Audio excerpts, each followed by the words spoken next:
So let's talk about attachment for a second, because I think people will hear that in various ways. You have different types that you call jungle, pasture, war. I got them out of order. I don't remember what they all, but they're different types of attachments, and they're different types of misformed attachments, I guess, right? So none of them are like the perfect attachment.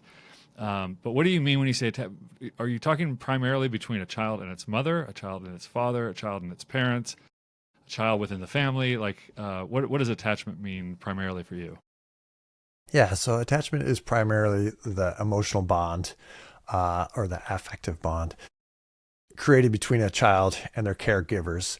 Kind of in the West, that's usually just, the mother and the father. Sometimes older siblings outside the West, that could be a broader kind of group of grandparents, uncles, and aunts and things like that, right? But it's that affective bond. And it's really, the research has kind of shown there's like four pretty clear adaptive strategies that children and caregivers kind of fall into based on the types of interactions they regularly have. So if you have interactions, especially kind of around distress, but also around like joy and play, where the parents are attentive, attuned to the needs and the situation and the child's abilities, they are in an appropriate way, they respond to distress and kind of help out. But they also leave a certain room for freedom and exploration in the child. And so there's this kind of negotiation between like intimate spaces and independent spaces. And so when you have that kind of caregiving, of responsive caregiving, where ruptures are repaired in timely manners, then you kind of create what is called secure attachment, where the child both has the resources, imagination, and ability to pursue others. So that would be intimacy is the language we use when they need help or when they want to be connected, but they also have confidence and creativity to act on their own. And they're able to bring those two capacities together. Now, what happens, the other three, what we call landscapes, but what attachment, science would call styles or strategies, it comes from when those two kind of capacities kind of get distorted or lopsided. Mm-hmm.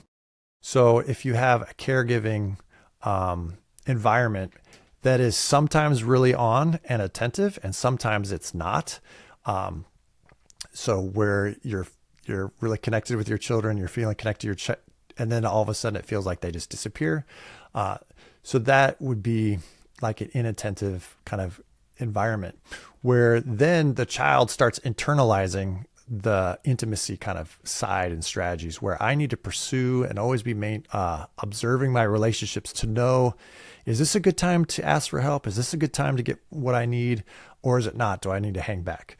Like, is mom like too tired to play? Right. So then you're very focused on your relationships, and long-term, this often is called the anxious attachment, or sometimes the ambivalent. And that's where you maximize intimacy and those strategies at the expense of your own independence. And so long-term, that ends up kind of creating a person who feels kind of over enmeshed in their relationships. They have a really strong social and emotional radar, but they kind of can get overwhelmed by that. And they oftentimes feel kind of helpless to solve their own problems. They don't feel like they have what it takes to kind of get help. They always need to ask for help. And so that would be on one side. And so we call that the jungle, as you're living in this jungle of relationships, and you never quite know, is it going to be a high and a wonderful, waterfall and really cool birds, or is it like you're going to get like stinging ants and, some predators about to get you, right? So on the other side would be the desert, where you prioritize independence at the expense of intimacy. And that comes from a childhood environment where maybe your physical needs are taken care of, but your social emotional kind of self is either ignored repeatedly, so that you just kind of learn not to share yourself, or it's actually rejected. Is that when you share your emotions, sadnesses, you get punished for it. You have to play alone, or we can't handle. You get the repeated message that part of yourself is not welcome here. And so long term, you kind of shut down from your own emotions. You shut down from your own body is what happens long term. And if you shut down from your body and your emotions, you also become blind to the emotions of other people. So empathy is usually kind of lacking, or sympathy, or however you want to talk about that. And so long term, the picture is you're kind of withdrawing into this desert where, emotions are, and relationships are not sought, not in a real deep sense. You might have hangout friends, but you're never sharing your life. You might watch football with people, or you might, but you're not really kind of connected. And the reason why those are called insecure attachment strategies, but they are in a sense reliable. And so, and this is where the science is really interesting, and it'll get us to the fourth landscape in a second. But it's basically like, well, how do I kind of at a minimal level get what I need? And so in the jungle, you're really attentive to your relationships. And so that's a reliable strategy. I'm really good at reading people. I'm really good at, knowing what people need. I never forget a birthday, or whatever. And that's overall, it works. It works for you. And then the desert person who seeks independence, it overall works for them. I solve my own problems. I can even solve your problems, even the ones you don't ask me to solve. I'm ready to solve all your problems. Like, I'm really into my own agency. And I've kind of created my own little world. I could be married. I could be a parent. And we all kind of get along. But, deep down, I'm kind of in my own little desert by myself. And that kind of works. And both of those strategies can kind of work maybe for a whole lifetime if you don't have any serious tragedy. But the war zone is what we call the war zone. It's also called a disordered attachment, or sometimes it's called a fearful attachment. And that's where there's no reliable strategy. It's actually, you were probably raised in an abusive or a traumatizing family where the people who were supposed to help you might also be harming you. And so you want to go to them for help, but you're also afraid of them. And so you have this push and pull. And so you don't have an organized strategy. You actually never really know how to get the help you need. And so you just try everything. You're switching between strategies. And long term, that creates a person who inside of themselves, they do things they don't even know why they do them. The relationships they have with other people, you could feel like from day to day or minute to minute, you're just interacting with like almost a totally different person. And it's because for them, they have no organized strategy. And the literature has shown that for a disordered attachment or a disorganized attachment, that really those are that lays the groundwork, not always, but often for more severe psychopathologies like borderline personality disorder, bipolar. And so the research is pretty clear that if you're in this war zone, unfortunately, you're getting set up for some pretty bad psychological health.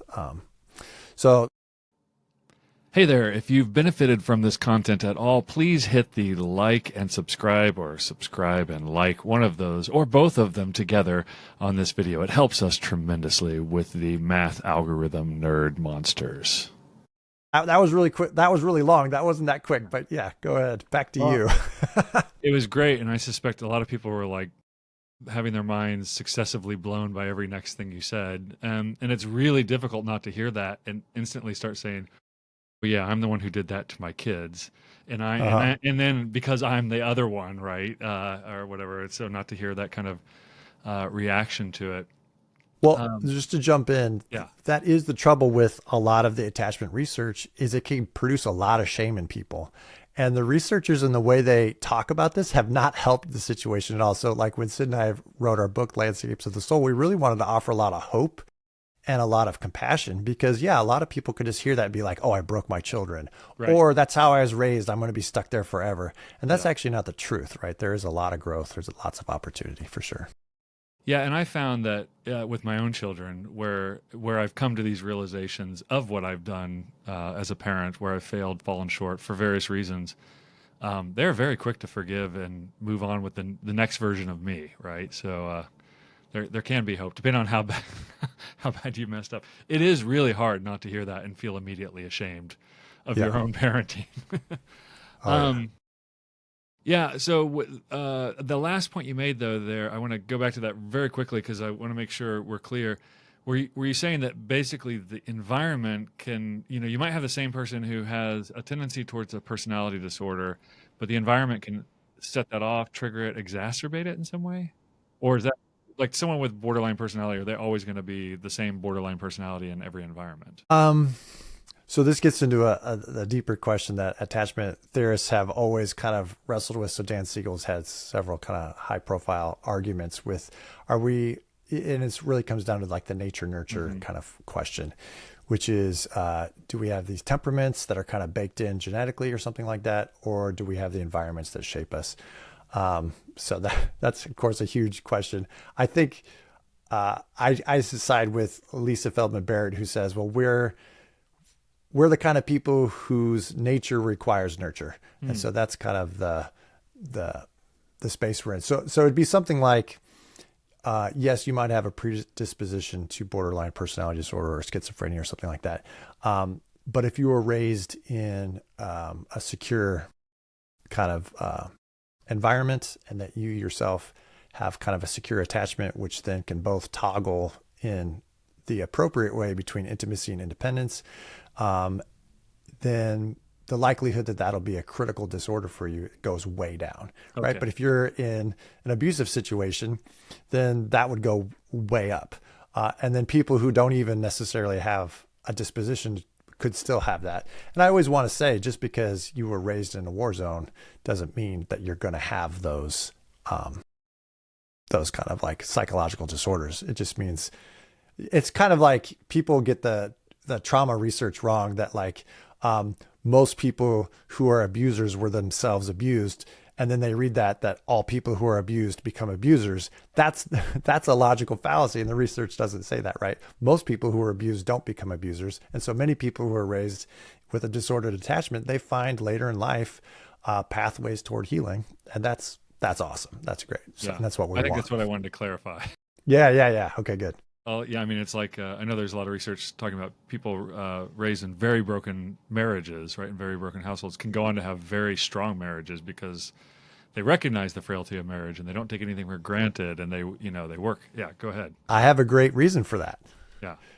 It's the same for, like, if we want to get to the helping professionals, is, so someone in the war zone, they, well, I'll go in the reverse. So I already said someone who is raised has a secure attachment. They have a high capacity for intimacy, but also a high capacity for differentiation, if we want to use that language, or independence. And so, and they can combine those kind of gifts and skills. And in one sense, their brains and bodies have been shaped to process both kinds of information. It's real high social emotional, but also high agency. You could also say logical, linear, right? So someone in the war zone, they have the inverse of that.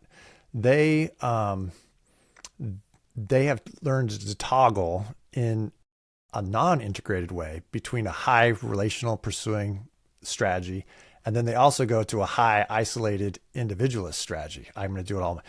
So, whereas someone in the jungle, in the desert, they only kind of have half those strategies. So someone in the jungle, they just kind of have a really strong muscle for social emotional kind of intelligence, but they kind of have a weak muscle. They don't have both.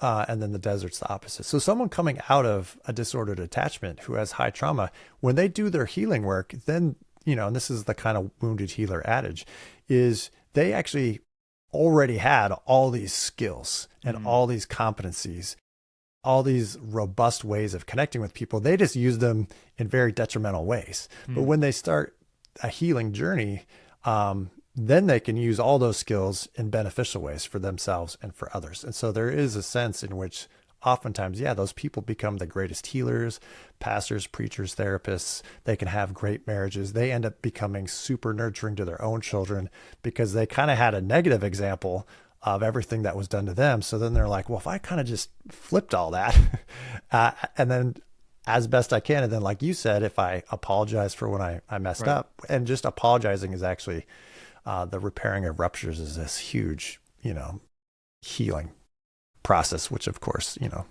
the Bible knows all about too. So, Right. But yeah.